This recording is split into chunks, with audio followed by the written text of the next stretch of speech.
Hi, my name's Chase. I'm from Element Elite, and today I'd like to teach you how to do the Cook hip lift.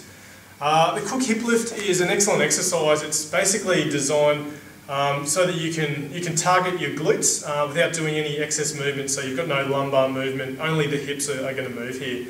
A lot of people will find that they've actually got very tight hip flexors. So basically, they're all the muscles up here at the front, which are going to flex your hips. So sort of going to do this. So these can be quite tight. And if they're very tight, sometimes that can prevent the muscles, the antagonist muscles over here, from working. So what that's called is reciprocal inhibition.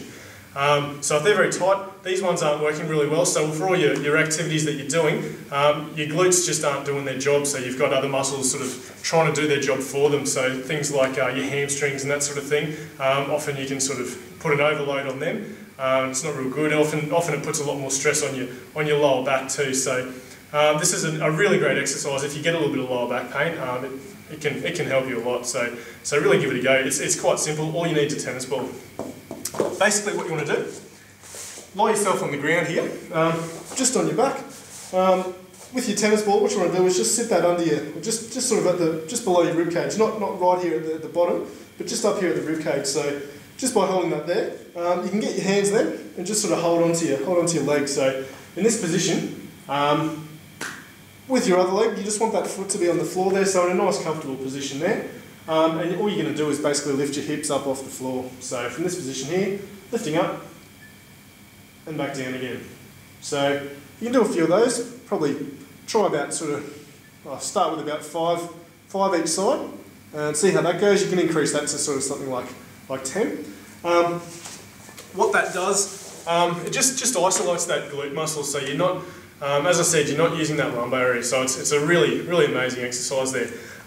What you can do then, if you've mastered that, I mean, you may not get very much range of movement either. You may only get sort of just slightly off the ground there. But what that's going to do is that's going to, by using that glute muscle, it's going to force you to use the glute muscle without using your lower back, and it's going to increase your range of movement. So your hip flexors are going to get a lot. Well, it's going to increase their range of movement, so they're not going to be so tight, so dominant there.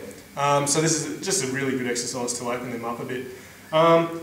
Another thing you can do, obviously, you make sure you do it on both sides. But if you want to sort of get a bit of workout on both sides, so you can get your glutes working and your hip flexors there as well, what you can do is that same exercise. Just sit that ball under your ribs there, sitting that one there, and this time, instead of pulling it in this way, what we're going to do is you're actually going to use psoas and all your hip flexors. You're going to use them to sort of pull this leg in. So what I'm doing now, with my left leg, I'm using my glutes. And with my right leg, I'm using all my hip flexors, so psoas, rectus femoris. So it's a really good stabilising and strengthening exercise here, which only utilises the hip joint. So from this position here, up and down. So you've got to really make sure that you're using those hip flexors. So if you're not using it, you'll find that ball will come out there. So you've really got to squeeze in there just to make sure that you're using them. I think this is a really good exercise. It's only small. It's not gonna wear you out too much, but it's really small. But I think it can make a massive difference. So yeah, I think you should give it a go. It's well worth it. I hope you've enjoyed my video. Hope you have a great day, and talk to you soon.